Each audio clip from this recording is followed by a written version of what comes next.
أنزلنا هذا القرآن على جبل لرأيته خاشعا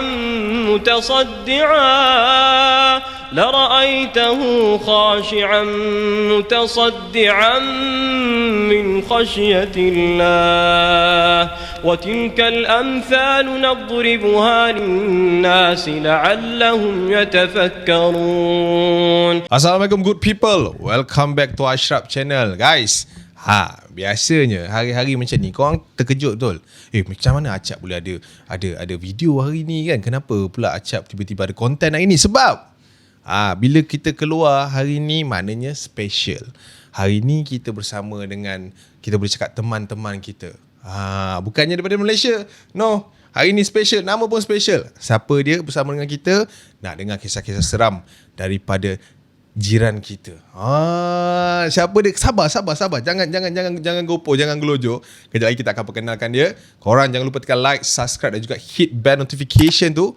Layan sampai habis. Ultimate, the best one. This one, alright? Let's roll it.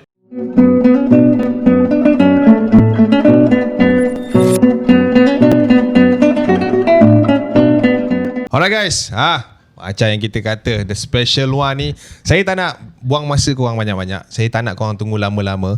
So, kita nak perkenalkan guys sekarang. Saya agak, orang kata, kalau kata dalam bahasa Indonesianya, grogi. Grogi. Kan nervous kan? Nervous, ya. Kita ada Mas Iwa guys. Come on, tepuk sikit, tepuk. Come on. Let's go. Bang Iwa sihat ya? Sehat. Thank you for having me. Thank you so much sebab sudi datang. Ya, terima ke kasih. Seram selebriti kita orang. Sama-sama. Saya sangat-sangat grogi ni. Apa nervous kan? Grogi is nervous kan? Dia macam tu lah lebih kurang kan? Mas Iwa sihat Abang Iwa sihat? Sehat, alhamdulillah. Macam mana Malaysia okey? Ni kali pertama ke dah selalu ke sini? Ke sini pertama kali ke Malaysia, ke KL tu tahun 90 awal kali ya. Early 90s. Alright. Akhirnya keterusan lupa udah berapa kali. Tapi dah banyak kali lah. Tapi buat urusan film ya baru kali kedua nih. Okey, saya nak tanya, mungkin pengalaman Bang Iwa sendiri daripada dulu sampai sekarang, pernah tak sendiri ni personally mengalami perkara-perkara mistik, perkara-perkara horror dekat diri Abang Iwa sendiri? Sebenarnya emang karena akhirnya makin kesini makin kita bertanya ini sebenarnya karena pikiran atau emang real. Memang ya. Tapi memang ada satu yang akhirnya nggak lupa. Ini mungkin ceritanya agak sedikit offside ya, agak sedikit. Waktu itu pulang dari studio, habis recording itu sekitar jam 1:30 pagi. Okey. 1:30 kita naik flyover. Pas turun itu saya melihat ada mobil mogok. Mogok apa ya di sini? Kereta rosak. Ya rosak, mogok. Dan ada perempuan di situ, kasihan kan? Udah malam, udah pagi bahkan ya. Tepi jalanan ni? Di tepi jalan. Tepi jalan jalan raya lah. Kenapa Mbak?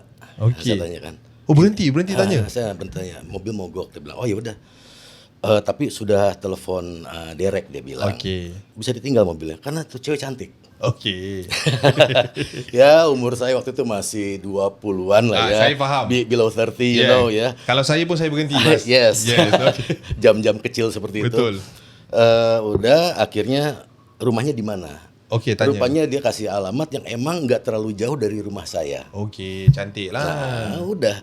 Dan waktu itu saya ingat lagi ada Piala Eropa. Piala Euro tentu. Lagi ada Piala Eropa sepak bola.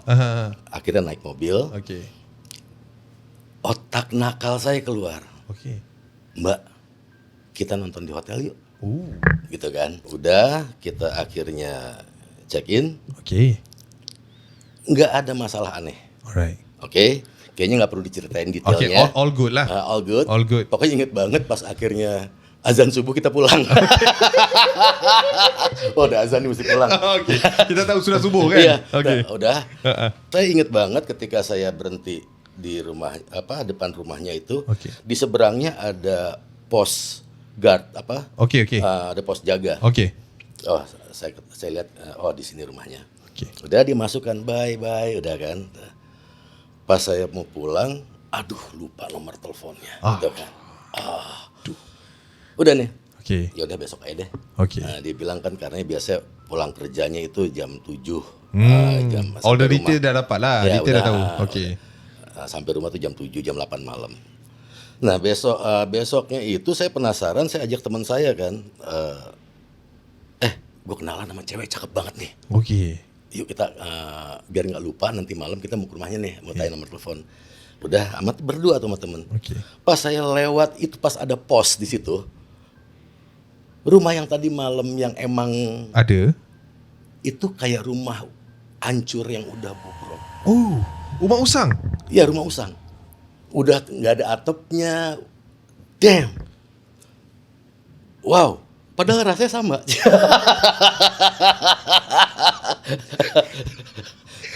Tapi kenapa? Yalah, I mean, yalah kita tak fikir. Kita mula-mula tak fikir yang dia tu setan ke kan. Tak fikir kan? Enggak fikir. Besok tu datang, Besok tengok rumah dia macam itu tu. sampai saya 3 kali bolak-balik di situ. Tersalah rumah ke? Enggak, itu enggak mungkin karena ada satu pos di jalan itu, karena itu dekat rumah saya, hafal daerah situ. Saya tahu daerah situ, tapi saya enggak ngeh kalau emang tidak sadar kalau emang malamnya itu ya udah dia masuk seperti biasa, ada rumah 2 tingkat, lampu terasnya nyala, di balkon di atas nyala, saya lihat ruang di bawah juga nyala. Ya proper lah seperti rumah-rumah pada umumnya gitu kan. Udah pas besok, saya ingat sore tuh datang, kok rumah usang, udah nggak ada atap dan emang kacanya udah pecah dan lain sebagainya. Aiku.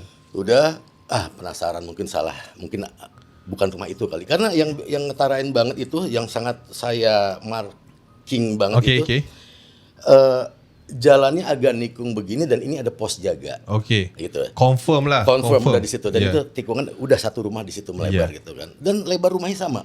Okey. Sama lebar rumahnya, cuman rupanya lain lah. Iya. Karena ketika teman, loh, kamu nggak takut? Ya kenapa mesti takut? Enak. Selesai sudah selesai. Ya saya mikirnya kayak begini ya. Kalau di Indonesia itu kalau udah bau bunga melati, tahu bunga melati? Tahu. Mereka pada takut. Selalu gini kan, wah bau melati. Oh, Okey, dah mula panik lah. Merinding, goosebumps segala macam kan. Kalau saya mikirnya, kamu suka wangi nggak? Suka kan? Iya. Ya buat saya ya wangi itu kan artinya seneng nggak? Ya, aroma wangi. Dia ada satu aura positif. Positif itu. Jadi tak fikir itu mistik ke, tak ada lah. Even ini mistik, even pun mistik, dia baik gitu loh. Kalau buat saya it's a good energy gitu loh. Okey. Kalau buat saya, jadi ya kan kayak di rumah juga, rumah saya gitu ya. Itu kan emang banyak kejadian gitu ya. Ada cicak, ada tikus, ada kucing di rumah. Selama dia nggak masuk ke tudung saji kan nggak apa-apa. Kalau buat saya ya udah, asal kalau saya lagi sholat udah lo jadi jamaah, nggak usah ganggu, itu aja. Sesimpel itu. Siapa tuh mau ikut sholat, kita nggak tahu kan. Kita tahu. Jadi maksudnya being positif aja kalau di lokasi syuting juga. Jadi hal-hal kayak gitu saya selalu emang mindset, it's all about mindset gitu loh. Kalau emang ya kok baik, kenapa diusir? Kalau saya gitu loh. Karena itu juga ya ciptaan Tuhan. Iya betul. Cuma di alam lain kan. Di alam lain gitu. Kalau saya lebih nyebut energi ya. Energi juga ada yang mungkin bisa bikin kita sakit, bisa bikin kita marah-marah, emosional. Ada juga energi yang menenangkan. Betul. Gitu kenapa kalau emang satu bentuk energi yang menenangkan pun harus kita usir gitu loh. Kalau buat saya. Yalah. Okey, macam Bang Iwan sendiri cakap kan, dia macam dengan ceritanya yang tadi itulah, kita kembali kepada yang cewek tu tadi kan. Dah berkenalan, namanya ingat lagi? Namanya ingat. Apa? Namanya itu Siska. Ya. Umur waktu tu? Enggak tanya umur. Tak sempat lah. Siska, tapi nama dia Siska. Nombor telefon je lah tak dapat. Nomor telepon enggak dapat. Itu datang balik tu. Datang balik gitu besoknya. Habis dah jadi macam tu, pening kepala lah. Nah itu real story dan saya jarang cerita ini di public. Di podcast lagi kan. Podcast ya sempat sama sahabat, sekali lah ada Wendy Cagur, ada komedian di. Tapi di Malaysia saya yang pertama kan. Ya ini nggak pernah, bahkan ini jarang banget. Saya cerita ini jarang, bahkan sama istri saya pasti cerita ya. Sama istri saya terbuka kan. Dulunya saya gimana, zamannya bujangan dulu kan masih single. Nakal-nakal tentu. Ya mesti, ya kan ibaratnya kita cerita ke istri jangan sisi terangnya aja, sisi gelap juga mesti cerita. Dua-dua kena tahu, kena tahu. Okey, macam Mas Iwan sendiri. Okey, kalau kata tadi Bang Iwan pernah cakap dekat syuting. shooting kan, energinya. Okey, Bang Iwa, mungkin Bang Iwa yang ramai-ramai yang pernah menonton abang dekat filem-filem yang lain kan. Tapi kali ni lain sikit. Yes. Kan lain, dan bagi saya bila kita baru tengok trailernya, nampak awal-awal Abang Iwa macam ganas nampak macam kan. Tapi baik hati sebenarnya. Oh, iya ke? Iya, jadi sebenarnya emang itu kita udah bisa ngomong karakternya ya. Iya. Karakternya sebenarnya ini ada namanya Hasan. Hasan itu orang yang berusaha terlihat baik untuk menutupi masa lalu yang kelam. Masa lalunya dark, very dark, karena emang ada satu perbuatannya dia yang harus dia tutupi. Di desa itu, di kampung itu. So maknanya dia ni orang yang kalau kita kata, alamak, boleh ke kalau saya gunakan ayat munafik? Yes. Oh, munafik Yeah. Dia nampak baik tapi sebab nak cover buat cover masa lalunya, pastnya itu. Jadi emang ada sebabnya. Kenapa dia jadi macam tu lah? Kenapa jadi Okey. Kita takut sekejap lagi kita terlepas kan.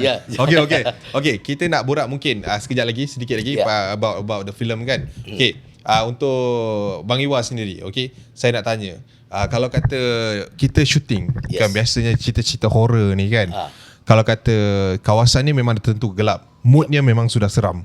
Pernah ada satu situasi yang mungkin di set shooting, cerita yang film ini ya? Okay, kita cerita film ini. Walaupun yang dahsyat ya yang sebelumnya sih, tapi film ini juga bahkan dahsyat sampai ke fisik. Boleh tanya talent yang lain. Saya sampai masuk syuting hari itu tuh berhenti. Karena saya udah nggak bisa nerusin, bleeding. Berdarah. Bleeding tanpa ada rasa apapun, nggak ada hurt, nggak ada pain, nggak ada rasa sakit atau kameramen lagi break ngelihat, Mas Iwa itu kenapa? Kok keluar darah dari bawah ya? Nggak ada rasa apa, dan saya nggak punya sakit itu gitu. Non stop sampai akhirnya karena itu di tengah hutan tidak ada pampers. Iya kan, itu kan tengah hutan. Sampai akhirnya untuk sampai ke rumah sakit itu saya pakai pembalut wanita. Serius? Ada orang telco tim ya. Udah pakai ini aja. Jadi biar pas naik mobilnya nggak basah. Udahlah berbagai teori, karena orang-orang lokal situ berbagai teori segala macam. Saya cuman kalau buat hal-hal yang seperti itu udah cuman disebut saya ada sakit ini, padahal saya nggak ada. Memang tak ada totally, nggak ada totally. Sampai akhirnya di situ ada pengobatan alternatif yang akhirnya jauh itu kan syuting ini kan. Ya biasalah dalam perjuangan. Ya, mesti ada ujian dia kan. Ada aja macam-macamnya. Biasa liang lahat cuma 2 meter ya. Ya. Ini saya dibikin hampir 6 meter. Kalau secara logikanya pun, ketika kita kekurangan oksigen kan kita akan berhalusinasi. Betul. Itu saya pasti akan logika dulu sebelum ke sana kan. Aduh, ini kurang oksigen. Tiba-tiba saya mencium aroma bangkai, itu bau banget. Aroma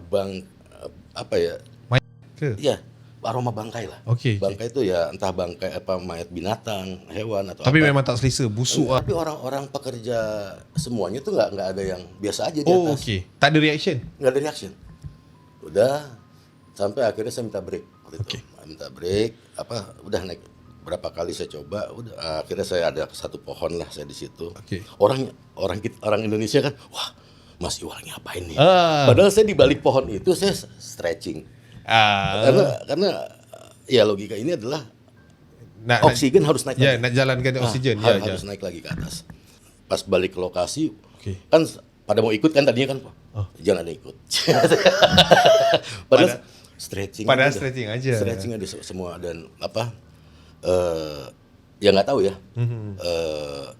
Kayak ada satu kisah, nggak apa-apa saya cerita lagi. Silakan. Jadi tempat tinggal saya itu, kediaman saya, residen saya itu, saya tinggal di rumah yang emang halamannya ada 5.000 meter persegi lah.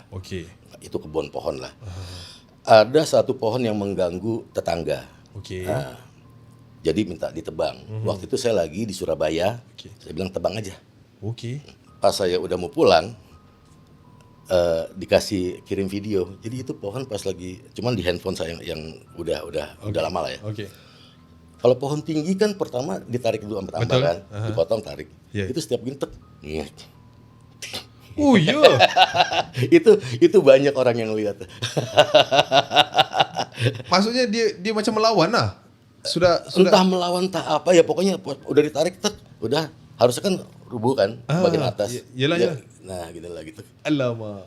Udah, yaudah tunggu saya pulang. Oke. Karena saya pulang manggung, saya juga kan suka ngamen juga di Jakarta kan.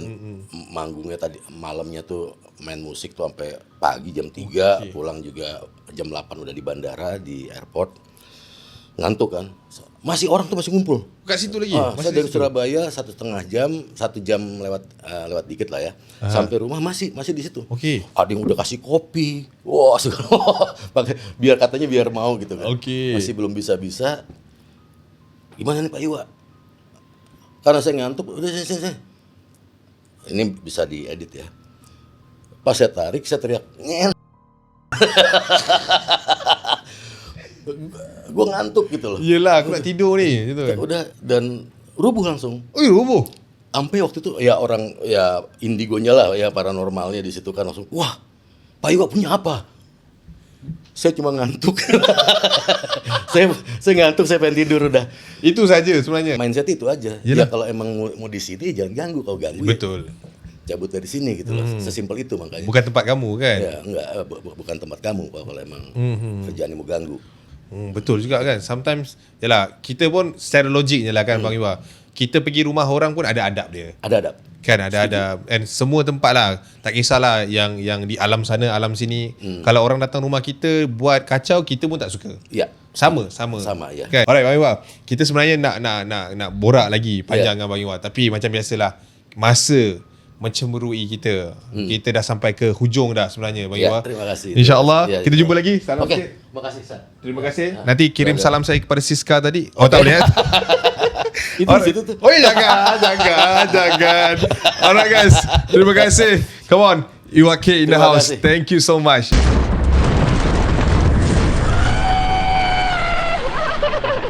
Okay, kita dekat sini kita nak bercerita pasal filem yang akan keluar nanti, Anak Kunti kan. So, filem ini perannya kedua-dua ni you guys is anak dan juga ibunya.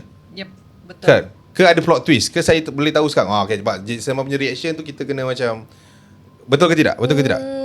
Maybe a little plot twist from Okay, this movie okay. karena kita tidak bisa confirm kalau aku dan Kanita ini adalah ibu dan anak. Tapi dalam trailer tu nampaknya macam tu lah, ibu dan juga anak lah. Tapi kan di trailer tidak menyebutkan anaknya ada berapa. Atau sama sekali tidak punya anak ternyata. Atau anaknya sebenarnya mati semua, atau anaknya hidup semua. Boleh jadi. Makanya tonton filmnya. Uish. Belum habis seminit lagi dia dah bagi macam-macam keberangkalian tu kan. Okay. Alright. Okay, kita cerita pasal dulu lah. Okay, kita dah cerita mungkin ada anak ke tak ada anak tu diorang akan tonton sendiri nanti. Kita tak nak, without any spoiler, mungkin kita nak start dengan Nita dulu. Okay. Your character dalam filem Anak Kunti ni. Iya, aku di sini sebagai Wati. Wati itu karakternya ada dua, karena dia itu hidup dan dia mati. Okay. Dan saat aku udah mati, itu emosinya itu lebih ke pencarian anak, Okay. balas dendam, dan juga dia itu sebenarnya menghantui, tapi dia nggak pengen menghantui. Dia hanya pengen menunjukkan bahwa dia tuh sayang. Jadi di sini Wati karakternya adalah seorang ibu yang mencintai anaknya meskipun di lain dunia. Dalam Sekali. Dan itu karakter Wati setelah syuting itu masih ada dalam diri aku 2 minggu sampai 3 minggu belum. Jadi rilisnya itu aku harus di rumah, tidak boleh ketemu siapapun karena memang Mas Bambang itu di scene rumah dibakar. Betul-betul dibakar? Betul dibakar dan kita siap. Awak kat dalam? Iya. Dan Mas Bambang bilang, habis ini kamu harus nangis. Oke. Satu sisi ini api di belakang kita, satu sisi kita harus meluk anak. Di satu sisi kita harus ngekspresiin bahwa kita lagi melahirkan. Di satu sisi kita disuruh nangis. Susah. Iya. Semua dalam satu lah kan?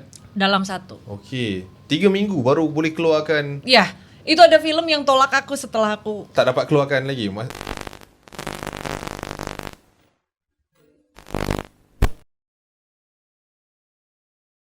Okay, relax. Okay, Wati relax. Wati relax. Wati ni relax ke? Wati lain tak relax. Okay. Giselma pula. Okay, mungkin watak dia boleh cerita sikit without any spoiler. Silakan. So karakter aku di sini namanya Sarah. Sarah ini merupakan santriwati di sebuah pondok dan juga dia ini sedang mencari jati dirinya karena semasa dia hidup dia ini tumbuh besar di pesantren. Lalu setelah itu dia FOMO lah kalau kata anak zaman sekarang. FOMO melihat teman-temannya pulang ke kampungnya, terus akhirnya Sarah memutuskan dia harus mencari tahu siapa keluarganya dan dari mana dia asalnya gitu. Dan setelah itu dia penasaran, akhirnya dia, dan ada fun fact, dan ini not spoiler karena ada di trailer. Karena Sarah ini dapat teror-teror dari kuntilanaknya langsung. Jadi dia mikir apakah dia anak kunti atau bagaimana, akhirnya dia mengkaitkan puzzle and then dia find out kalau dia itu katanya dia berasal dari desa Wonoenggal. Mana tak mudah lah dia nak masuk ke desa tu kan. Macam-macam hal akan berlaku. Tapi nanti, relax, alright. Seterusnya, kita dah tahu dah, kita dah ada Sarah dan juga Wati in the house. So mungkinlah kita sebelum kita nak cerita lebih lagi pasal apa yang terjadi di tempat syuting, cerita horror lah kita masuk dulu. So kita start mungkin dengan Giselma dulu. Alright. Horror. I mean pengalaman horror. Mungkin sebelum ni awak pun pernah memintangi filem-filem horror juga kan. Kalau bukan di set secara peribadi, pengalaman sendiri. Silakan kalau ada. Yang mana teringat sekarang? Secara pribadi, aku nih orangnya sensitif sebenarnya, tapi aku tidak bisa melihat, tapi katanya aku bisa merasakan. Jadi film-film yang mungkin aku perankan itu, aku tergantung situasi dan kondisi aku sih. Jadi kalau aku capek dan juga situasi yang mendukung, mungkin aku lebih bisa merasakan hal-hal di sekitarku seperti itu. Aku mengalami banyak kejadian horor, tapi aku bakal menceritakan kejadian horor yang menurut aku paling ikonik. Paling ikonik? Yes. Jadi ini terjadi di masa lampau, waktu aku umur 10 tahun. Jadi waktu itu aku lagi syuting film action, lalu ya anak kecil lagi melihat-lihat di suatu mall yang udah terbengkalai. Jadi waktu itu aku lagi syuting di mall gitu, dan aku melihat bahwa di situ ada yang terbang. Setelah aku tengok lagi, itu kainnya pindah ke kanan ke kiri dan ternyata ada rambutnya panjang. Jadi aku nggak sadar. Waktu tu, I mean, yelah umur 10 tahun dah lihat. Iya, makanya aku baru pertama kali aku tahu kalau aku akhirnya nanya apakah aku punya, katanya kan kalau bisa lihat itu ada keturunan, aku nanya terus di keluarga iya sih sebenarnya ada, tapi emang nggak mau dikasih tahu aja karena takutnya terbawa suasana atau jadi terpikirkan. Selain itu paling mungkin melihat-lihat, aku paling maksud sering melihat makhluk yang matanya tuh full hitam yang dalam berbagai macam bentuk, dari anak kecil, nenek-nenek, mungkin itu. Banyak kali terlihat juga. Banyak, tapi aku mengganggu ada? Yang mengganggu mungkin waktu itu di syutingan terakhir aku, waktu itu aku di kamar, aku nggak pernah syuting sendiri, maksudnya aku ditemani asisten atau mama, tetapi waktu itu aku syuting sendiri dan itu kamarnya lumayan cukup horor, dan di situ lah terjadi knocking doors. Sebenarnya kebanyakan knocking doors, tapi waktu itu ada suatu bunyi yang benar-benar berisik banget sampai aku keganggu banget dan aku minta pindah kamar karena waktu itu bunyinya itu ada di kamar itu, jadi aku nggak suka gitu. Oke, menarik. Intro yang style. So kita nak dengar sikit, mungkin Nita, it's your turn. Kalau ngomong soal hantu ya, dari SMP, karena aku tinggal di desa ya, jadi rumah dulu itu sama kuburan itu jaraknya dekat. Pertama kali aku ketemu hantu itu di depan rumah jam 12 malam. Waktu itu namanya anak SMP, kita suka baca-baca di depan. Aku pikir dia beli nomor togel, kan dulu zaman nomor togel, judi togel. Dapat. Aku pikir jam 12 malam, bapak-bapak gitu ya kan. Ternyata makin dekat dia korban kecelakaan. Memang dulu di depan rumah aku memang setiap setahun sekali itu ada kecelakaan. Setahun sekali ada? Ya, pasti. Pasti. Nah, itulah pertama kali aku ketemu hantu. Aku lari, kejedot pintu. Itu pertama kali. Terus hingga akhirnya aku mesti ngekos di Semarang, di satu kota di Indonesia, Semarang. Itu aku karena kos-kosan aku cukup angker, jadi setiap masuk pertama kali orang-orang selalu digangguin. Misalnya kayak cakaran. Memang ada cerita kat situ ke macam mana? Memang ada makam belum dipindahin di bawah itu. Jadi dalam hidup aku ketemu pocong. Jadi pocong itu mukanya bukan putih tapi hitam. Yang kedua kuntilanak, yang ketiga gondoruwo. Gondoruwo tahu nggak? Yang besar-besar tu. Ya, yang matanya merah. Yang ada. Pernah jumpa? Jumpa. Karena dulu rumah aku juga memang ada penghuninya, jadi ya dan orang tua aku dulu udah nutup mata. Tapi nggak bisa, sampai sekarang juga masih ada. Terakhir di Anak Kunti, itu karena aku diseling jam 2 malam, diseling di pohon yang miring. Nanti di filmnya itu ada pohon miring, tingginya itu hampir 2 sampai 3 meter. Tinggi. Kita syuting jam 2, ditarik orang kan, manusia yang narik ya. Waktu naik, itu ada nenek-nenek di sebelah aku. Karena emang naik sekali. Naik, dia ada di pohon miring ini, jadi dia duduk di sini. Karena kita syuting Anak Kunti itu di hutan yang angker. Memang exactly the place yang hutan memang. Iya, kita nggak boleh ngomong kotor, kita nggak boleh pipis sembarangan. Ada juru kuncinya di situ, dan itu memang semua film horor Indonesia syutingnya di hutan itu. Di Yogyakarta itu. Tadi balik tadi dan naik ada nenek kat situ. Iya. Pastu kalau kita diseling, kita nggak boleh kaget. Betul. Kalau kita kaget, kita jatuh. Kita hanya pasrah aja. Kita hanya pasrah, cuman aku berdoa aja. Aku di sini nggak ganggu. Aku cuman kerja mau cari uang. I mean niat tu memang datang untuk bekerja sajalah kan. Terus kejadian final yang benar-benar epic banget. Jadi ada orang telco. Aku make up tuh 2 jam. Anak telco ini sama aku 2 jam. Kita belum ke dapur. Tiba-tiba orang dapur nyamperin aku. Kak, ini kopinya. Hah? Dari tadi aku make up berdua di sini. Tadi kakak ke belakang minta kopi. No, aku gak minta kopi. Ini kakak minta kopi, request dotanya 3. Lah, aku berdua. Betul lah. Mana itu jam 1 malam. Pagi juga? Iya. Minta kopi, maksudnya orang tu nampak Nita memang, yang lain? Iya. Wish. Ada lagi. Ada lagi. Nanti di filmnya itu ada namanya penjual putu, kue putu, kue tradisional Indonesia. Itu yang lihat bukan hanya aku, ada Mas Rendra, ada Mas Kuku. Kita diseling lagi di pohon.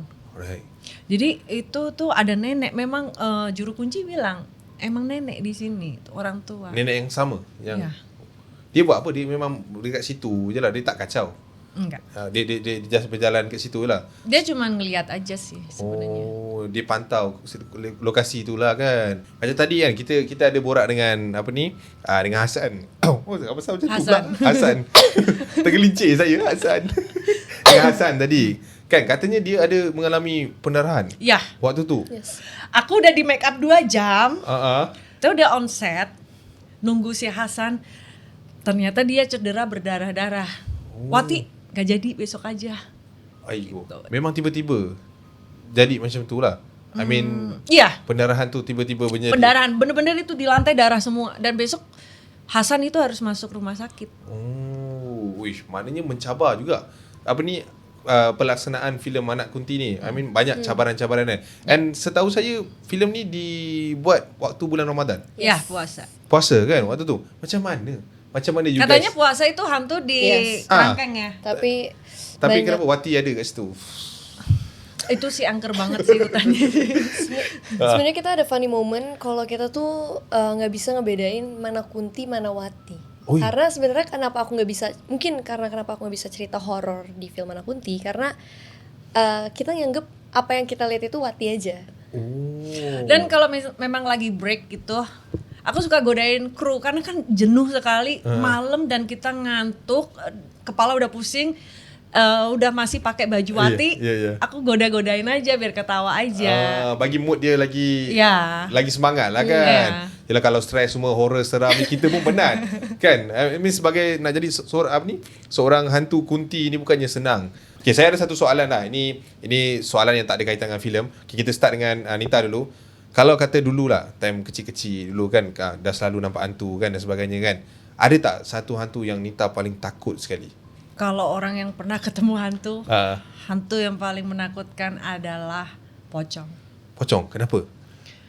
Dia banyak surprise ke macam mana? Dia itu dingin banget. Jadi gimana ya? Kalau kita ngelihat hantu itu hawanya itu kita udah kesedot gitu.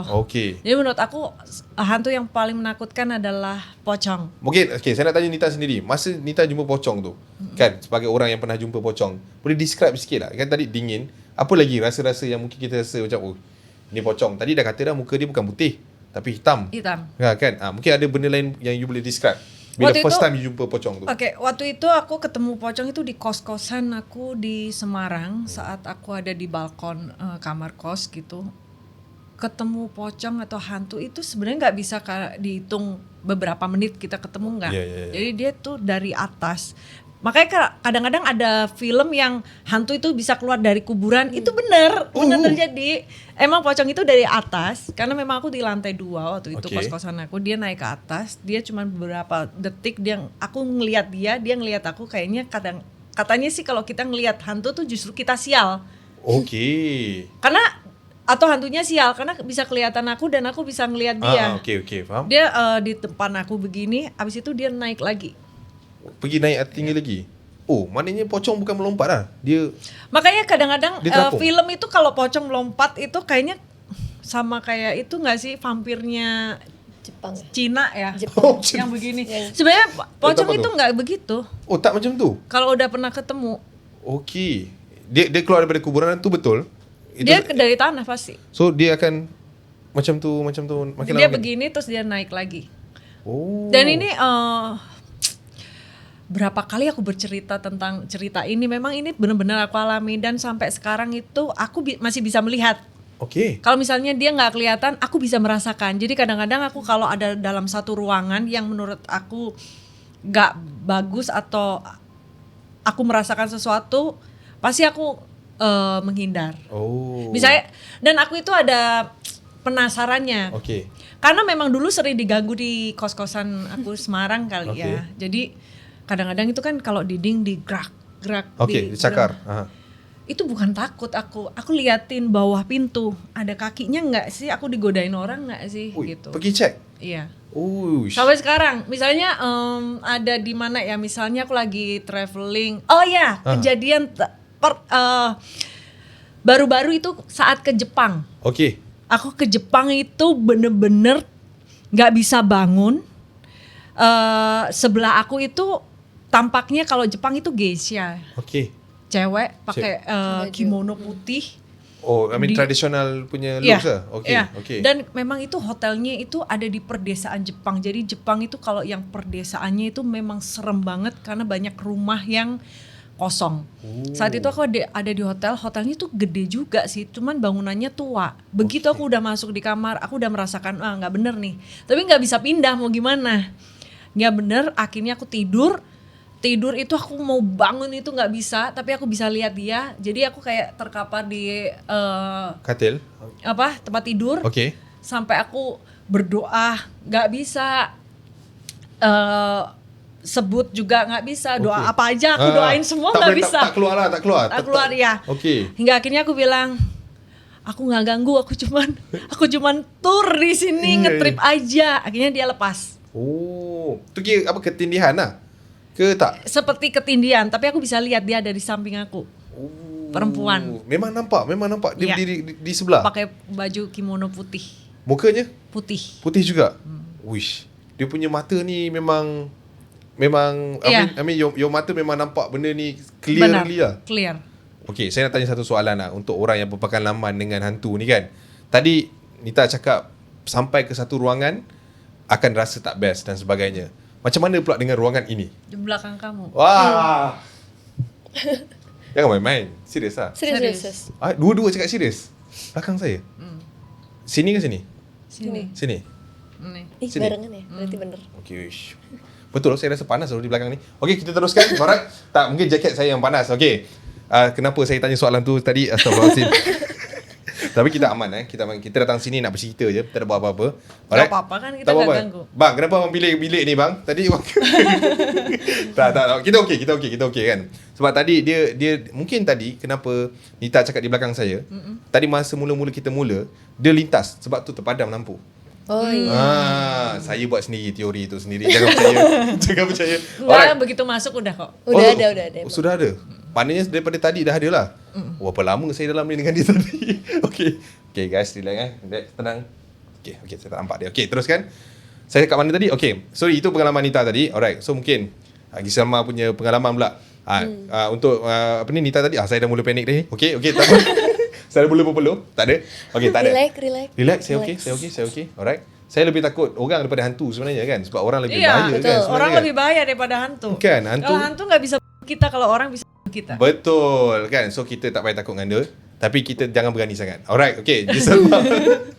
Okay, mungkin pengalaman you sendiri kan. Kalau tadi kita dah cerita pasal pocong, Jepang dan sebagainya, hantu yang paling Giselma takut sekali. Kalau aku genderuwo. Karena tadi aku baru aja ingat pernah, jadi waktu itu aku pulang sekolah dan itu pulangnya salah maghrib. Jadi tidak boleh sebenarnya keluar maghrib. Aku pulang dan kita juga took the wrong way. Kita lewat bilangnya apa ya, kali sungai. Kita lewat sungai. Jadi di dekat sekolahku dulu tuh ada sungai gitu di pas aku SMP. So itu bukan jalan yang biasa? Kita biasa lewat jalan raya aja, jadi itu jalan pintas langsung menuju cepat. Tetapi dan menuju kali itu pun juga dirindang-rindangin dengan pohon. Pohon dan sebelahnya ada TK, sebelahnya lagi ada lapangan, tetapi kalinya itu benar-benar kecil banget, jembatannya sekecil itu, cuman orang satu-satu doang. Dan aku decided with my 4 friends, kita lewat sini aja deh biar cepat, biar kalau lewat jalan raya kayaknya bahaya deh, dan takutnya banyak yang ngebut atau gimana. Akhirnya kita jalan lewat situ, dan tapi teman-temanku udah bilang jangan lewat sini dong Sel, serem gitu. Dia bilang gitu. Terus aku bilang gak ada apa-apaan kok, aku kan bisa lihat, gak ada apa-apaan, aku bilang gitu. Tapi kata teman-temanku enggak, jangan lewat sini gitu. Tapi aku nantangin, aku nantangin, aku penasaran. Akhirnya aku jalan ke tempat itu tetap, dan teman aku ngikutin di belakang walaupun mereka kayak di belakang dia takut-takut. Dan setelah itu pas aku diem, terus mereka langsung lari ke belakang. Jadi mereka udah meninggalin aku ke jalan raya. Terus aku nengok, terus aku bilang kenapa sih, emang ada apa? Akhirnya aku nengok lagi ke depan, dan dari hutan yang deket kali itu ada sosok genderuwo. Jadi genderuwo itu benar-benar deket, yang sesenti, yang aku pun juga nggak tahu itu ternyata genderuwo. Matanya merah banget. Dan itu benar-benar deket banget segini. Terus di situ aku kayak merasa kayak tersedot jiwanya. Terus aku kayak diam, dan baru situ aku ngikutin teman-teman aku. Dan selama perjalanan sampai pulang rumah aku diam, dan teman aku bilang kan pasti gitu. Terus kalian memang bisa lihat? Enggak sih gitu, tapi emang serem aja gitu. Terus dan di situ aku baru ingat kejadian itu. Teman-teman aku yang aku nggak bisa lupain sih, ternyata pas aku recall, itu ternyata serem lagi. Seram. So maksudnya sebelum lalu jambatan tu, sungai tu memang pernah ada cerita kat situ ada genderuwo ke, ataupun memang tak pernah dengar? Kebanyakan emang banyak penghuni, karena kan baik gitu hutan-hutan yang tinggi dan jarang orang lewat situ, dan lampu jalannya tuh satu doang. Jadi emang sebelum kalinya itu cuma satu doang. Dan menurut aku emang kalau misalkan aku lewat situ lagi pun juga banyak. Wow, okay. Saya rasa lagi banyak saya tanya, lagi banyak saya dapat kejap lagi. Tapi tak apa, kita habiskan kat sini. So, kita sangat berbangga dapat borak dengan Nita, dengan Giselma. Thank you so much sebab sudi hadir. Okay. Sama-sama, makasih. Terima kasih juga. InsyaAllah kita jumpa lagi. Alright, kita jumpa lagi guys. Assalamualaikum. Nita, Giselma. Tepuk sikit guys. Assalamualaikum. Sebelum korang sambung video ni, Acah nak bagi tahu yang minggu ni dah jadi minggu yang terakhir untuk korang undi kita orang dekat Gempak Most Wanted Award. So Acah minta untuk korang undi lah kita orang hari-hari. Ya, satu hari ada 50 undian bagi kategori program digital tergempak. Macam mana nak undi? Senang je. Pergi kat bahagian komen, ada pin komen betul. Tekan link tu dan masuk ke astrogempak.com. Okey, lepas tu cari program digital tergempak. Kat situ ada seram selebriti. Tekan kat situ, undi 30 yang pertama untuk seram selebriti. Lepas tu, cek baki kredit undian korang. Kalau dah kosong, maknanya dah 50. Tapi kalau belum kosong, undilah yang baki tu untuk seram selebriti. So guys, Acak harapkan persaingan yang terakhir ni untuk korang bantu kita orang. Alright? Sampai hari Ahad ni, okey? 23 bulan 2, 12 tengah hari. Undi. Alright guys, yes, kita teruskan. Kita takkan dah berhenti sampai situ saja. Kita ada lagi. So this one, yang ini pun special guys. Memang hari ni hari special korang lah. Kita belanja habis-habisan. Alright, kita nak dengar kisah-kisah seram, kisah-kisah yang mungkin mereka jarang cerita kan, muncul di podcast, terutamanya di Malaysia. So apa kata guys, kita beri tepukan untuk Wavizi Hana juga. Kita come on guys. Hello everyone. Hi guys. Macam mana? Okay? Hai. Sihat? Okay, sehat. Sehat alhamdulillah. Okay. Soalan pertama saya nak tanya, okay, untuk Zihan dan juga Syafi kan. Di Malaysia ni, ini kali pertama ke ataupun dah banyak kali datang? For Sebenarnya? me, 3 times. 3 times dah? Yeah, 3 okay. times. How about you? Aku lebih dari 3 kali lah. Oh, okay. Lebih daripada 3 kali. Okay, apa benda kalau datang Malaysia? Cinta Malaysia. Enggak, kadang kan nyanyi juga. Oh, nyanyi, Nyanyi benar-benar. juga. Terus ya liburan juga. Liburan mana juga, betul. Juga. Terus ya sekarang promo film. Okay, promo filem. So banyak orang kata apa? Banyak tujuan ke Malaysianya kan? Agenda. Agenda je. Okay. Kalau kata di Malaysia lah, sampai di Malaysia, apa yang you guys hunting? Nasi kandar. So, lagi tak apa? Aku baru tahu nasi kandar tuh apa. Kamu gitu. baru coba ya? Belum pernah. Oh, belum pernah? Apa sih? Okay, nasi kandar ni. Hari ini pun aku makan nasi kandar. Oh, tadi baru makan nasi kandar juga? Okay, kita kena describe ni. Nasi kandar ni adalah satu makanan yang kalau nak describe, nampak tak sedap. Tapi bila makan rasa sedap. Betul tak, Zian? Ya. Dia Kan nasi. nasi Padang Indonesia gitu enggak ya? Mirip gitu. Kari, kamu tahu kari? Okay, Kari. Is nasi. that true? Ya, dia banjirkan dengan kari. And then lauk dimakan sekali. Ya. Kalau di Malaysia, Penang paling famous sekali. Oh, nasi ya? kandar.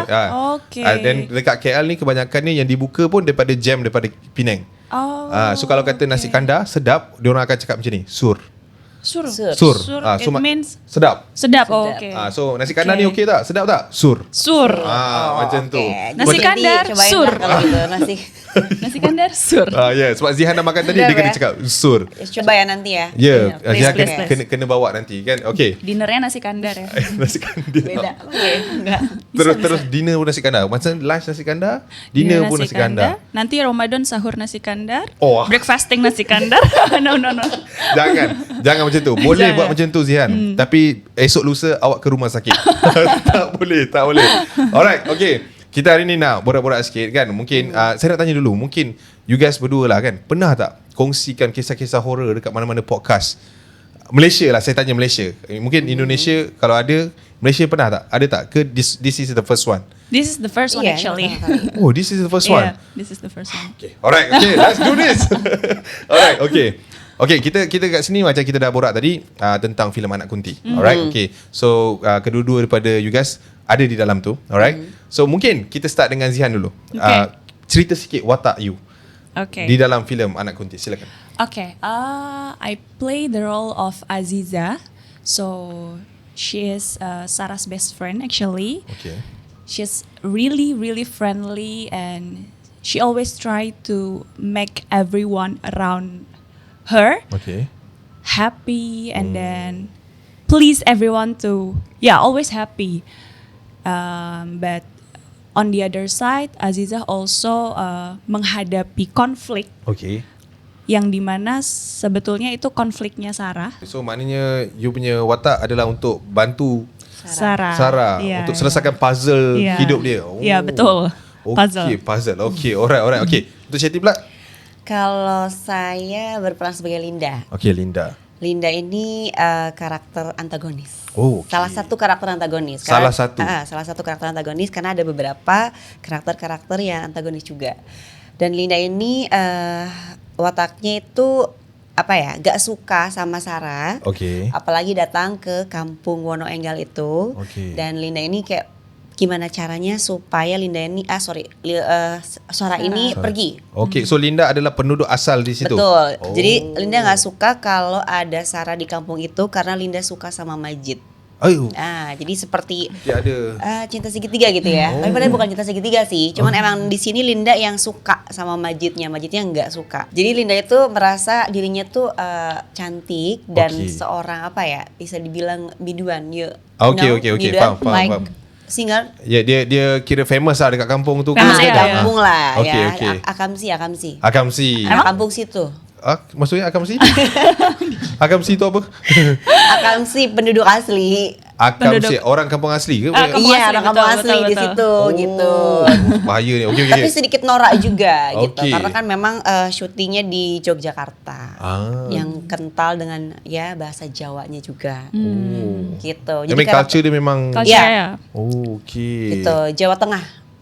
Jadi Linda tuh seperti itu karakternya, nggak suka sama Sarah, punya cara bagaimana supaya si Sarah ini terusir dari kampung itu, dan dibantu oleh Mbok Darmi ada. Maknanya ada motif juga. Betul. Okey, kenapa tak suka? Actually Wono Enggal also Aziza punya kampung tu. Oh, sama juga? Sama. Oh, maknanya macam mana karakter tu boleh sampai ke kampung tu adalah because of you guys ke macam mana? Because the conflict start di kampung Wono Enggal. Oh, okay. Bila start cari Sarah start cari family dia dekat situ lah. Jadi konflik dia. Exactly. Okay, kita jangan cerita banyak, takut terspoiler. Okay, sebab saya sure filem ni akan dihidangkan dengan bentuk plot dan juga twist-twist yang out of world mungkin. Okay, tapi sebelum tu kita dah cerita pasal karakter masing-masing. Boleh tak saya nak cerita saya nak minta you guys yang macam kita dalam segmen seram kan, horror kan. Mungkin kita nak start dengan Zihan dulu. Zihan, pengalaman you sendiri secara peribadi pernah tak mengalami sendiri? First time aku shooting horror movie, other horror movie ya. Itu maghrib. Maghrib, the crew said cut, the director said cut, and then after cut, I use lens, you know, contact lens. I use contact lens. Dia macam putih semua tu untuk nampak hantu ghost, nampak hantu tu. And then I take off the soft lens.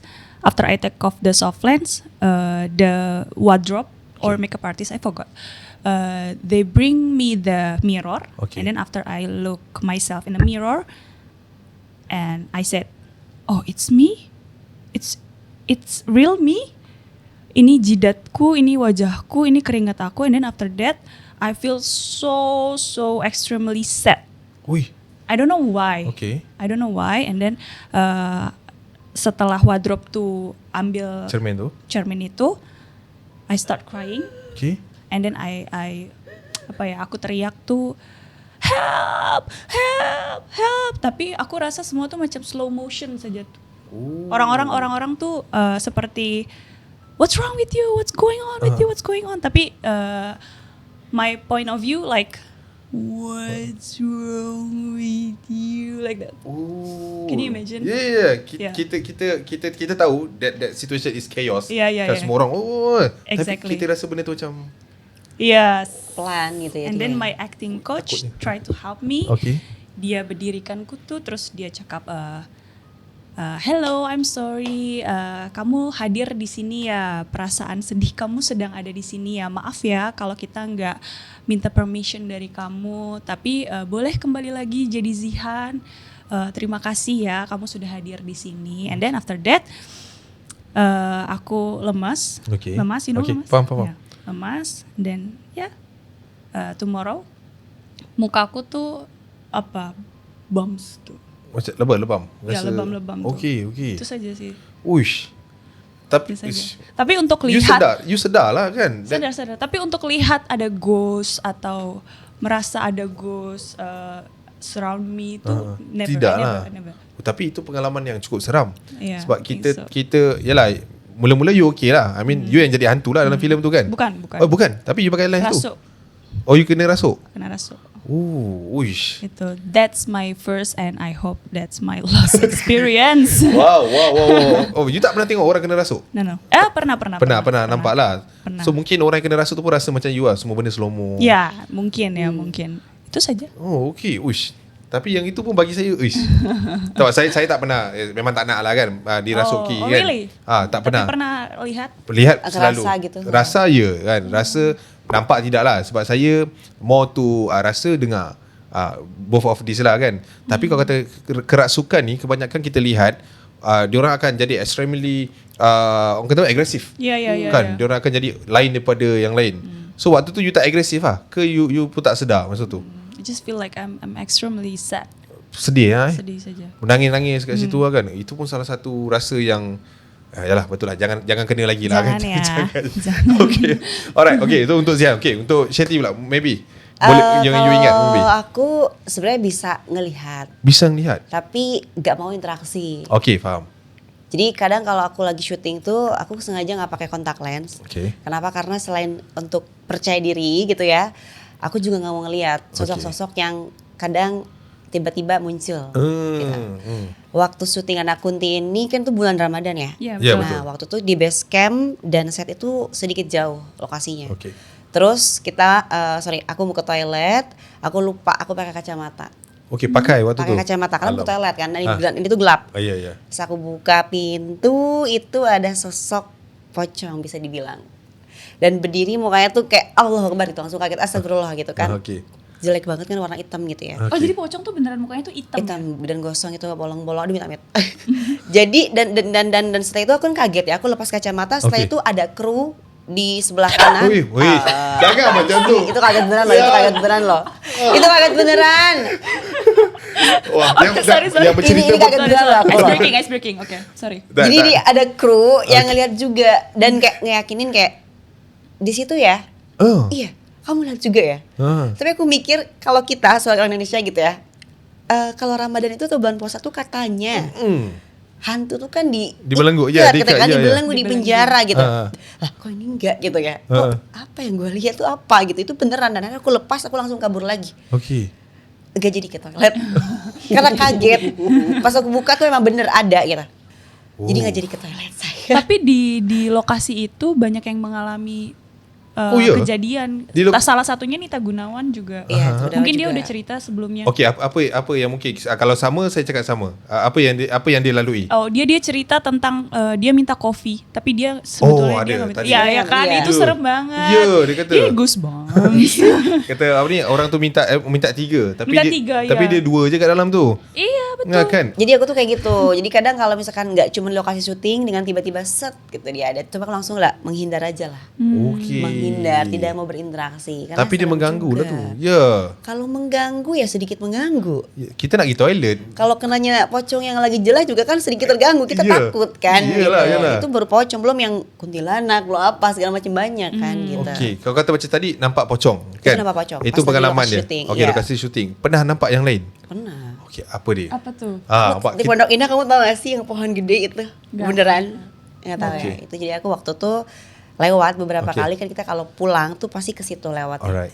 Jadi itu ada sosok kuntilanak baju merah yang ngomong, bukan cuma aku, itu bener ada. Okey. Gitu. Di Jakarta sih, di Jakarta. Jadi dia tuh suka gantung-gantungin kakinya di atas pohon yang itu gede banget pohonnya. Dan kan kuntilanak tuh nggak cuma pakai baju putih loh, ternyata emang bener ada warna merah. Merah tuh yang spicy version.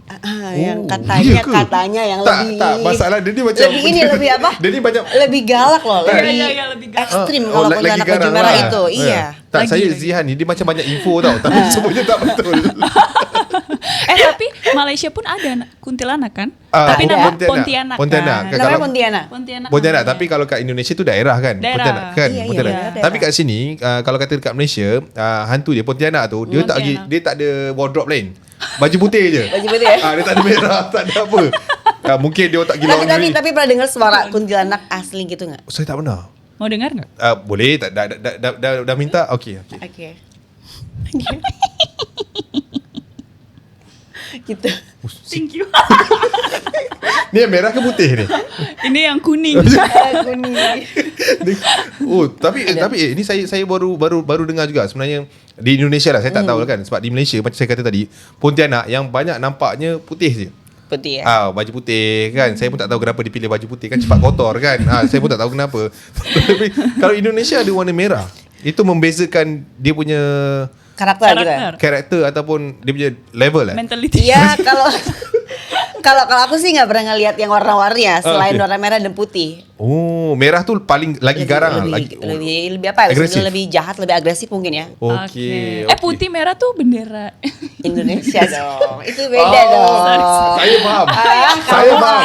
Andai kata Pontianak di Malaysia, kita ada biru, kuning, merah, putih. Jalur Gemilang kan warna dia banyak. Lebih banyak. Saya faham. Okey. Tapi kalau pocong tak ada pula colour lain kan? Memang pocong pakai putih saja kan? Yalah, sini ada pocong. Pocong sama kuntilanak lah. Kuntilanak lain. Apa satu lagi kalau Indonesia famous? Toyol. Toyol, genderuwo. Toyol ada juga. Toyol ada di sini. Sini ada. Okey, dekat Indonesia colour apa? Toyol. Indonesia colour apa? Kalau ada Di Indonesia colour toyol tu colour apa? Warna apa? color. Colour. Warna apa? Dia Kulit. Kulit. Warna skin tuh. Sama dia pakai celana. katanya. Gue juga gak pernah ngeliat celana pendek gitu ya. Iya, celana pendek. Celana pendek. Anak kecil. Tak pakai baju. Gak pakai baju. Botak. Tapi ada ciri-cirinya kalau misalkannya katanya lagi ya, orang yang punya atau memelihara tuyul itu tangannya tuh ke belakang. What do you mean? Kayak lagi gendong anak. Katanya Iya, orang tuh betul, kalau Like betul. every misalkannya- single time dia Iya. Jadi kalau misalkan ada orang yang jalannya gini terus, itu tuh katanya suka gendong atau punya tuyul. Ya. Jadi gini nih Terus- gitu. Terus dia kalau gitu. makan macam mana? Tak ada lah. Ada dong, makanya beda pakai tangan. Kalau makan ni suruh toyol tu suap lah. Asisten. Tapi betul. Orang-orang lama lah kan. Saya pernah dengar dia kata kalau kata macam ni, nampak orang tua macam ni, dia ada membela. Tapi bukan all the time lah. Dia macam ni. Dia ada time dia okey lah. Tapi kalau dia nampak dia bongkok, maknanya dia ada benda kat belakang tu. Ada katanya macam tu. Fungsi dia sama, curi duit juga. Curi duit, iya. Sama lah. Jadi ininya sama ya legend Ah, ceritanya. Urban Legend dia sama. Tapi kalau kata Gondoruo dekat Malaysia tak ada. Dia kata apa? Di Malaysia Gondoruo tiada. Oh. Kalau kata Gondoruo cerita dia memang daripada Indonesia. Indonesia. Sana ada hantu raya. Hantu raya. Hantu raya. Hantu tu keluar time raya je. Lebaran. Bukan. Raya. Hantu raya ni dibela untuk menjaga dusun, untuk menjaga rumah. Hantu baik. Hantu baik. Dia kata lah. So dia hantunya kind hearted. I don't know lah. Ghost. Tapi kebanyakan orang yang membela hantu raya ni susah kalau matinya susah. Oh, pesugihan. Oh, bukan pesugihan dong. Apa ya, aku baru tahu kalau ada hantu yang bisa buat jaga rumah segala macam. Kalau di kita itu leluhur, ya nggak sih? Enggak, bukan. Nggak tahu deh. Tak apalah. Tapi yang mana mungkin korang tahu, korang komen lah Ya, dekat bawah kan. komen. Okey. Maknanya Siti memang banyak pengalaman berjumpa dengan hantu-hantu sekalian lah. Berjumpa Tak ada terserempak lah. Tak ada jumpa kan. Tak ya, buat appointment adalah kan. sebagian. Tadi kan pernah ketemu kuntilanak merah, kuntilanak putih, terus pocong juga. Kadang di lokasi ada dimanapun lah, itu pulang dari lokasi juga. Selebihnya aku nggak tahu itu genderuwo atau apa, tapi gede banget itu. Itu macam mana pula jumpanya? Terserempaknya? Tapi itu di masjid loh, ingat banget aku. Masjid, Iya, di masjid tuh kayak abis sholat. Abis sholat terus kayak ada suara pintu terbuka gitu ya. Terus kayak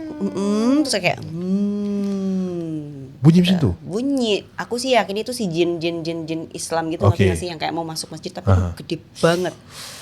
Aku kayak merinding. Pas mau ngelihat ke belakang juga aku nggak berani. Tapi kan itu gede banget. Aku nggak tahu itu aku lagi halu atau apa. Tapi berbulu tuh gede banget. Genderuwo tuh memang berbulu. Tapi nggak usah masuk masjid. Wah kan, Beli juga. bukan genderuwo tuh Ya, ya. misalnya aku nggak tahu itu genderuwo atau apa. Tadi kan aku bilang ya. itu bisa aja kayak jin Islam juga kayak mau masuk masjid. Cuma itu gede banget waktu itu. Tapi memang kalau kata iblis atau syaitan ni dia boleh menyerupai Siapa apa-apa bentuk betul. kan. Macam contoh pernah tak you guys mengalami ini mungkin saya saja share kan. Pengalaman yang tadi macam Nita tadi, orang nampak you dekat sini tapi sebenarnya you kat tempat lain. Pernah tak mengalami benda tu? Tak pernah. Minta jauh lah sebab dia orang boleh duplicate tau. And dia pilih kenapa dia nak duplicate Nita Gunawan kan. Pelik tak? Betul. Kan daripada dia jadi mungkin salah satu temennya gitu ngerti nggak? Iya mungkin. Sebab dia jadi hantu. Iya. Kan? Okey. Alright. Kita kembali ke filem sikit. Yeah, Okay? okay. Takut kita terlalu banyak information kita spill kan orang macam cerita apa dia kan. Alright. Okay, kita cerita pasal karakter yang dibawa oleh Zihan dulu. Alright. You teman apa ni? Sarah. Best friend dia. Memang dia teman semua journey dia lah. Daripada awal sampai habis. Memang Aziza dan juga Sarah ni memang banyak bersama. Iya, banyak bersama. Oh. Mostly di setiap scene-nya Sarah ada Aziza. Oh. Betul. Memang perlukan each other lah dalam filem ni lah. Yeah. Okay. Cinta tiga segi tadi. Yang kononnya lah. Cinta segitiga. Katanya Linda ya, versinya Linda seperti itu. I mean Linda tu memang dia karakter dibuat ataupun memang dia memang benci Sarah ni sebab ada sebab ke ataupun memang dia tak suka Sarah ni take the spotlight ke macam mana? Iya, ada sebab karena kan dia merasa penduduk asli di Wonoenggal itu tadi, terus Sarah datang sebagai pendatang baru, dan di mana dia merasa, Linda ya maksudnya, Linda merasa Sarah ini mengganggu kebahagiaannya lah, kebahagiaan dalam arti dia, si Linda tuh suka sama Majid gitu. Jadi bagaimana caranya tuh Sarah mencuri perhatiannya Majid ya? Gitu. Linda merasa kayak gitu ya, padahal kan enggak gitu. Jadi disitulah konfliknya, si Linda ini benci sama si Sarah. Tapi dia punya punca tu Majid tu je lah. I mean, Linda ingat Sarah nak try Majid. Tapi sebenarnya tidak lah. Iya, enggak gitu. Tapi tetap Linda tuh minta tolong dan minta bantuan sama Mbok Darmi untuk sesuatu lah, sesamething. Okay, alright. Satu lagi soalan saya kan untuk you guys lah. Okay, kita try dengan Shetty dulu kan sebab dia paling banyak pengalaman dengan hantu-hantu. Okay. Dalam banyak-banyak hantu, Shetty, hantu apa yang paling you takut? Paling gerun sekali. Kalau semuanya kata sih hantu takut ya. Malah satu-satu yang paling you macam tak boleh. Kalau yang lihat jelas aja ya. Okay. Pocong. Masih pocong Iya, karena mukanya jelek banget. Okay. Hitam, bolong-bolong, matanya melotot, diikat gimana tuh coba? Tak boleh nak bayang. Nggak mau ngebayangin. Tak nak bayang. Aku dulu pernah tuh ya, jadi inget lagi. Pas lagi lokasi syuting kita lupa pamit, kayak maaf ya. Maaf ya, kita syuting ya, itu lupa. Jadi kayak langsung muncul di pojok, ingat banget deket toilet, dan dia cuma berdiri aja, tapi matanya melotot banget, sampai udah mau keluar. Akhirnya aku bilang sama semua kru, coba deh pelan-pelan minta izin atau segala macem lah. Setelah itu dia pergi. Jadi berisik, di lokasi syuting itu berisik, dia terganggu, terusik lah biasa, kan ada penunggunya setiap rumah tuh ya pasti ada aja gitu. Semua tempat ada penghuni masing-masing. Betul, kan ada gitu. Okay, so pocong lah memang paling takut sekali menurutku ya, karena aku cuma lihat pocong dan kuntilanak dan satunya lagi tadi itu. Okay, alright. Okay, Zihan pula. Kalau kata kita anak-anak kan biasa balik lewat, pulang lewat kan dah sore kan. Diorang akan cakap jangan balik lambat, nanti hantu ini. You pernah? Okay, pernah. Okay, ada yang ditakutkan. Yang paling dekat dengan kehidupan aku dari kecil sih kuntilanak ya. Dan sampai sekarang kalau aku nonton film yang berbau kuntilanak, pasti aku takut sih. Jadi paling takut sebenarnya kuntilanak. Karena kalau pocong itu kayak ngelihat orang yang lagi meninggal. Jenazah gitu ya. Gitu. Jadi masih bisa ditoleransi. Tapi kalau kuntilanak tuh kan kayak another version or another shape or everything. Yang dia punya bentuk sendiri. Tuh dia rambut panjang. Iya, rambut panjang. Emang perempuan ya? Ya, betul lah, kuntilanak saya tak tahu lah kalau ada lelaki. Sebab kalau jika lelaki, macam tadi you dah buat kuntilanak kan, perempuan gitu. Kalau lelaki dia punya tu enggak takut lagi lah. Kau bayangkan kan, kau bawa motor, ada kuntilanak, bunyi lelaki. Tak takut dah. Enggak, tapi maksudnya kalau ini untuk yang udah punya pengalaman dengan perhantuan ya. Udah jadi konsultan. Hantu tuh ada gendernya. Ada enggak? Itu soalan. Kamu nanya? Iya, aku nanya. Kamu bertanya-tanya. Soalnya kalimatmu nggak ada intonasi untuk bertanya gitu, kayak datar banget. Aku ulang ya. Ada tanda soal di belakang. Apakah selfie kitty? Ya. Apakah hantu ada gendernya? Aku nggak tahu ya. Justru tadi kamu bilang, emang iya kuntilanak ada cowoknya. Aku semua itu, ya Allah, emang kalau kuntilanak tuh cewek lagi, masa ada cowok? Bener juga kan, nggak mungkin. Nah, pocong cewek apa cowok? Aku nggak tahu. Kan tadi kamu bilang jenazah. Saya rasa kalau jika pocong lelaki. Kenapa? Karena perempuan tak boleh lompat lama. Karena nanti sakit kaki, mau diurut lagi. Lelaki lebih kerja keras kan. Oke. Saya pernah ada dengar satu, I don't know lah, this one is maybe diorang just orang kata apa, saja-saja ngobrol kan. Let me finish my question first. Yeah. Apakah Tuhan menciptakan ghost ada laki-laki dan perempuan? Saya rasa Saito di Rojim itu diciptakan ada laki-laki dan perempuan. Kayaknya iya deh. Rasanya mungkin ya, dan juga mungkin mereka tidak dispesifikasikan mengikut backstory masing-masing. You bayangkan kalau perempuan jadi pocong, susah kan? Ada poninya, ada bang, exactly. Bang. And dia akan macam banyak kerja tu. Lelaki enggak perlu kan gitu. And macam tu lah. Tapi tak pernah ada orang yang klasifikasikan lelaki ataupun wanita kan. And filem-filem pun kebanyakannya kalau kata hantu banyaknya perempuan. Kan perempuan memang tak memang tak habis memang dendam ke jadi hantu macam tu mungkin lah kan. Balik lagi ke cerita-ceritanya gimana tuh kan. Oh iya, tapi kan film kita Kuntilanak tuh menceritakan anaknya Kunti ya. Itu lain dia. Perempuan, betul. Kebanyakan perempuan kali gitu ya. Biar lebih aman lah jawaban. Iya, betul. Play safe lah jawapan dia lah. Okay, kita ke filem. Kita cakap pasal anak Kunti. Mungkin sebelum ni kita ada The Legendary of Kunti punya universe. Banyak filem-filem kuntilanak yang lain-lain. Tapi untuk this one lain. Angle dia ke arah anak Kunti. So untuk you guys punya pandangan masing-masing, bila dapat this kind of story, apa yang bermain? Of course you guys pernah menonton filem kuntilanak yang sebelum-sebelum ni kan. Tapi kali ni bila tajuknya anak Kunti, apa perasaan dia? Since the first time I read the script, aku langsung fallen in love with the story because this is not about horror movie yang mau jump scare saja, tetapi there are a lot of value message about relationship between you and mother, between you and your father, between you and your friends, and then many relationship I think. So there are a lot of message from this movie, tapi dia package berupa horor. Nah, point of view dari film ini adalah menceritakan bagaimana sacrifice seorang ibu yang tetap mencintai anaknya, tetap trying so hard untuk melindungi anaknya, tetapi dalam wujud hantu.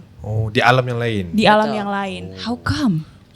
Right? Kan. Susah lah. Susah. And macam mana pula anak je nak menerima ibunya daripada alam lain. Iya. Jadi setiap ditanya apa yang membedakan film Anak Kunti ini dengan film yang lain, aku paling pertama akan menjawab bahwa ini bukan cuma sekedar film horor yang akan nakutin kalian aja. Klise.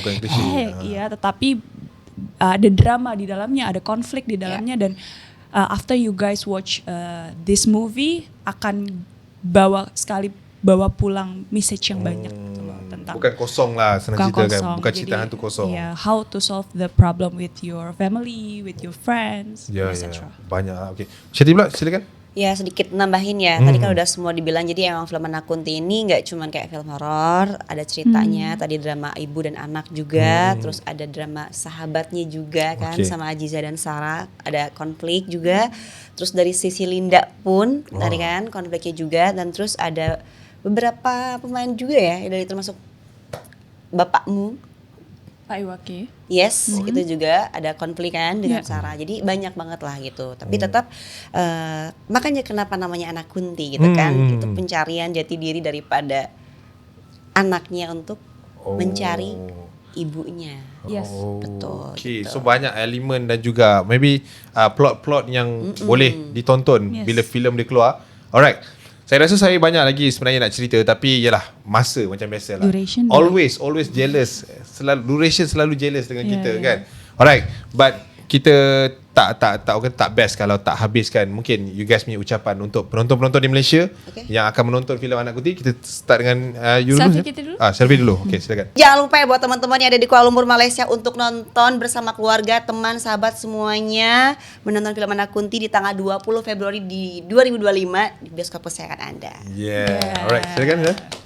First of all, aku mau bilang podcast ini so funny. Oh, thank you so much. Thank you so funny. much. So you guys have to watch this podcast. Karena ini gak cuma cerita tentang horor, tapi banyak banget point of view lain yang bisa kalian discuss di sini. Gitu. Terus kedua, kalian harus nonton film Anak Kunti mulai tanggal, ini ngulang sih sebenarnya. mulai tanggal 20 Februari 2025 di seluruh bioskop. Ajak keluarga kalian, ajak teman kalian, sahabat kalian, mantan pacar kalian mungkin. Pasangannya, musuhnya mungkin, ajak aja udah. Siapa-siapa yang boleh diajak. Iya. Yes. Termasuk Kunti itu sekali. Kalau kata dia, kalau dia free kan, why not kan? Why not? Siapa tahu dia mau tahu mall seperti apa, bioskop seperti apa kan? Mungkin Kunti itu tak pernah ada anak. So macam ni rupanya Kunti ada anak. Ini film dia gitu ya. Wah, pandai-pandai kita. Iya. Jangan-jangan semua kuntilanak atau pontianak, jangan-jangan itu anakku gitu ya kan, bisa jadi bisa jadi iya. Dan kita nantikan dia anak kunti 2. Amin loh, itu doa loh, itu doa loh. Amin. And mana tahu sekali lagi mereka boleh datang lagi, kita boleh borak lagi, kita mungkin dapat jawapan-jawapan daripada soalan-soalan yang lain tadi. Alright guys, by the way, thank you so much guys. Thank you. Sebab hadir. Thank Alright. you so much. Sama-sama kita orang tadi just bercanda. Orang kata bergurau kan. Tak ada apa-apa yang serius. Kita jumpa lagi guys di video akan datang. I see you and I see you. Ciao. Assalamualaikum. Bye. Assalamualaikum warahmatullahi wabarakatuh. Bye bye.